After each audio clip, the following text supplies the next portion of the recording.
Israel வந்து என்னமோ ஒன்று ட்ரை பண்ணுறாங்களோ அப்படின்னு ஒரு அச்சுறுத்தல். அது என்னமோ அப்படின்றதுக்கான பதில் வந்து 3ஆம் உலகப் போரை எதிர்நோக்கி இந்த வேலைகள் நடக்குதோ அப்படின்ற ஒரு அச்சத்தை ஏற்படுத்துது. இது என்னோட தனிப்பட்ட அச்சம். அதை விட்டுடுவோம். தேர்ட் வேர்ல்டு வாரை நோக்கி நடக்குது. ஏன்னா வந்து நான் வெறும் இஸ்ரேல், காசா, இஸ்ரேல், ஹமாஸ், இஸ்ரேலும் ஈரான் இப்படி பார்க்கல. இந்த இடத்துலயே ஒரு கலவரம் இருந்துகிட்டே இருக்கு. ஏன்னா 4-5 வருஷமா வந்து ரஷ்யா வர்சஸ் உக்ரைன் நடந்துகிட்டே இருக்கு. ஒரு கேப் வருது, ரஷ்யா நிப்பாட்டுறாங்க, உக்ரைன் அதை ஸ்டார்ட் பண்றாங்க.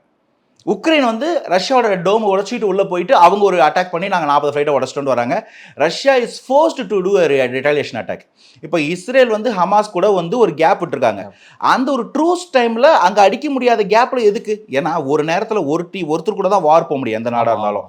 ஒரே நேரத்தில் இந்தியாவாக இருந்தால் கூட ஒரு பக்கம் பாகிஸ்தான் பக்கம் சைனா கூட சண்டை போட முடியாது. அது அந்த ஸ்ட்ராட்டஜிக்கு போக மாட்டாங்க.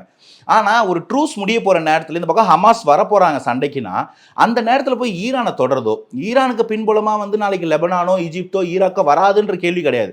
இப்படி ஒரு சூழ்நிலையில் எதுக்கு இந்த வாரை இழுப்பானே?